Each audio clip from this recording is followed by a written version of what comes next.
Media massa yang dulu pilar demokrasi, kini banyak bertransformasi menjadi buzzer politik. Apakah kredibilitas jurnalistik kita benar-benar sudah anjlok setara dengan akun gosip yang menyebar hoax? Tanpa aturan ketat seperti undang-undang pers, banyak media alternatif atau homeless media beroperasi leluasa. Mereka seringkali menjadi humas gelap bagi elit politik untuk memanipulasi opini publik dengan mudah.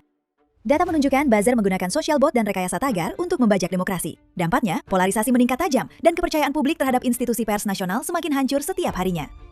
Mari kita tingkatkan literasi digital dengan memverifikasi berita dari sumber terpercaya. Jangan mudah termakan narasi partisan.